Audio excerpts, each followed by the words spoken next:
So hi guys, welcome back to my channel dream boys 94. So ఈ రోజు వచ్చేసి మనమైతే ఈ మంగళవారం రోజు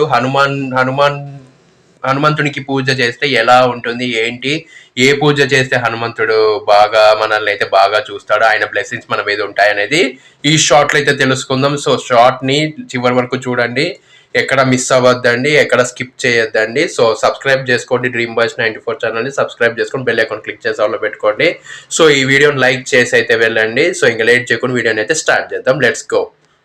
గైస్, ఈ మంగళవారం బ్రహ్మముహూర్తంలో లేచి మనమైతే బాగా స్నానం అయితే చేయాలి. చేసిన తర్వాత తలస్నానం చేయాలి, గుర్తుపెట్టుకొని తలస్నానం చేసి ఆ తర్వాత మనమైతే పూజ దగ్గర బాగా శుభ్రం అయితే చేసుకోవాలి. అంతకంటే ముందు ఇళ్ళంతా బాగా శుభ్రం చేసుకొని పూజా గదిని బాగా శుభ్రం చేసుకోవాలి. ఆ తర్వాత మనమైతే అక్కడ పూజ దగ్గర మనమైతే ముగ్గులు ఇవన్నీ అయితే వేయాలి. వేసిన తర్వాత బాగా శుభ్రం చేసుకున్న తర్వాత మనమైతే మా ఆంజనేయ స్వామి విగ్రహం అన్నా పర్వాలేదు, ఫోటో ఉన్నా పర్వాలేదు, ఏదో ఒకటి అక్కడైతే పెట్టాలి. మనము పూజా గదిలో పెట్టిన తర్వాత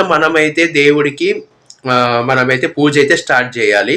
సో ఆ తర్వాత వచ్చేసి మనమైతే పూజ స్టార్ట్ చేసే ముందు రెడ్ క్లాత్ అయితే అక్కడైతే పరచాల్సి ఉంటుంది.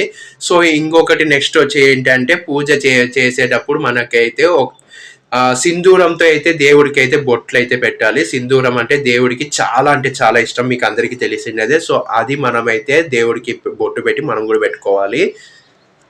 సింధూరాన్ని మామూలుగా దేవుడికి బొట్టు పెట్టినా పర్వాలేదు, లేకపోతే అందులోకి నూనెతో కలిపి మనమైతే దేవుడికి బొట్లు అయితే అర్పించాలి. సో అలాగైతే అలంకరించాలి, బొట్టు అన్ని పెట్టి మనమైతే. అలా పెట్టిన తర్వాత మనం వచ్చేసి బెల్లము లేదా పానకము దేవుడికి నైవేద్యంగా పెడితే చాలా అంటే చాలా మంచి జరుగుతుంది. మనం ఏ కోరికలు కోరితే ఆ కోరికలు అయితే తీరుస్తాడు ఆయన. అండ్ మనకి ధైర్యం కానీ లేకపోతే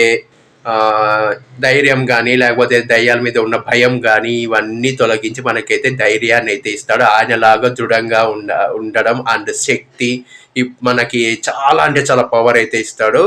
సో ఆయన మన వెనకలే ఎప్పుడు ఉంటూ మనల్ని అయితే కాపాడుకుంటూ ఉంటాడు. అండ్ ఆయన శక్తిని ఇస్తాడు, అండ్ అలాగే బుద్ధి బలంని ఇస్తాడు, కండబలంని ఇస్తాడు.